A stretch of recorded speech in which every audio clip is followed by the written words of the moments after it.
سلام، خیلی چاکرم. امیدوارم که حال دلت خوب باشه. توی ویدیوی قبلی در مورد استاپ هانتینگ و اینکه چیکار میتونیم بکنیم که ترید هامون هانت نشه و چه راهکارهایی میتونیم انجام بدیم که درصد بردمون رو ببریم بالا توی ترید هامون. یه لایف ترید هم با هم رفتیم روی پیر یو اس دی کد و کلیت داستان دستمون اومد.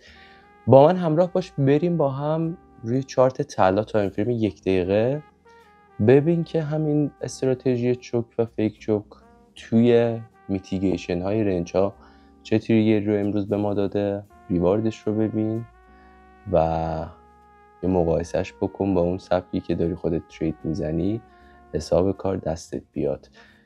این چوک و فیک چوک رو تو خیلی از جاها منیپیولیشن هم بهش میگن یا اعمال نفوذ یا دستکاری مارکت میکر، همون هانت نقدینگی زیر کفه که برای آخرین بار نقدینگی رو برمیداره و حرکت خودش رو شروع میکنه.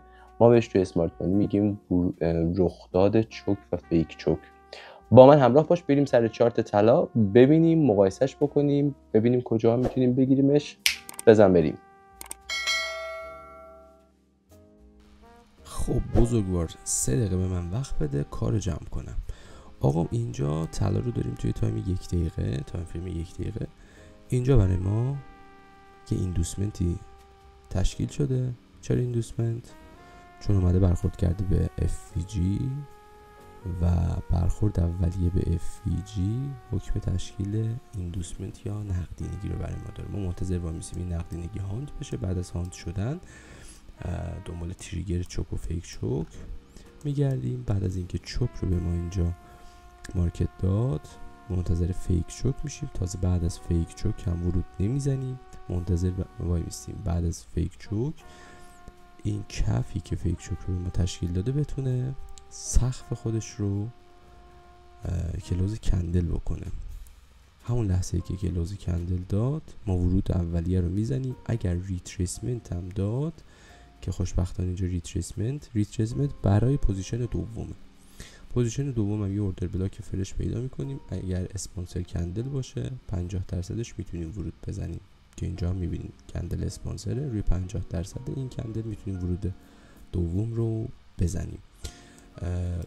تارگت 100% این پوزیشن همین سقف قبلی خودشه، سقف سوینگ، و میبینیم که یکی از پوزیشن ریوارد 2.5 رو به ما داده. پوزیشن دوم هم ریوارد 7.5 رو تقریبا به ما داده. البته میتونیم با ریسک فری کردن زیر کف‌های داخل رنج بیشترین سود رو از مارکت بگیریم تا زمانی که بریک ایون بشیم. مثلا اینجا که دیگه این چوک رو داده ما میتونستیم بریک ایون رو بزنیم اینجا که بیشترین گین رو از مارکت میتونستیم بگیریم. حالا ما تارگت 100% نه نزدیک 100% رو میذاریم، همون از معامله یه 7.5 اینجا یه 3.5 اینجا، در کل ریوارد 10 میتونستیم ما از مارکت بگیریم. با همین استراتژی مخلص همه شما.